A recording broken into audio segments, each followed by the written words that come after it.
maalin maalmaha ka mid ah waxaa jiray nin aan naxariis lahayn oo xaaskiisa mar walba dila. Allah subxaanahu wa tacaala aan kaga baqin, isagoo dilay ayay nafta ka baxday xaaskiisa.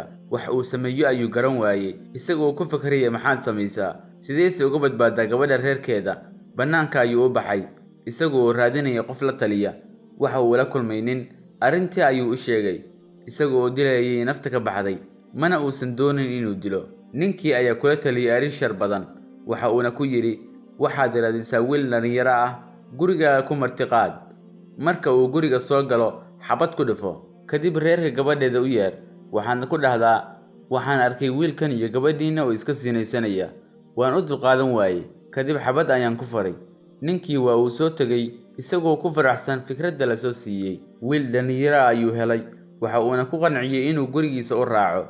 markii ay guriga yimaadeen, waa uu dilay wiilkii, waxa uuna u yeeray gabadha reerkeeda, waxa uuna ku yidhi, waxaan arkay wiilkan iyo gabadhiina oo iska sinaysanaya, kadib waa u dulqaadan waayey, xabad ayaan ku faray. waxa ay dhaheen inoo ceeb qari, waa arrin foolxume, si qarsoodi ah labadooda ku duug. ninkii keenay fikraddan sharta badan maalintaas gurigiisa ayuu ku laabtay. markii uu guriga yimaaday, waxa uu ogaaday inuu wiilkiisa sidii uu saaka ku baxay uusan dib u soo laaban, xilligaanna uusan weligii maqnaan. ninkii waa uu walwalay, waxa uuna u soo orday ninkii uu fikradda siiyey inta uusan duugin. waxa uuna ku dhahay, inta aadan duugin ma i tusi kartaa wiilka iyo gabadha wejiyadooda. markii uu fiiriyey wejiga wiilka la dilay, waxa uu gartay inuu yahay wiilkiisa.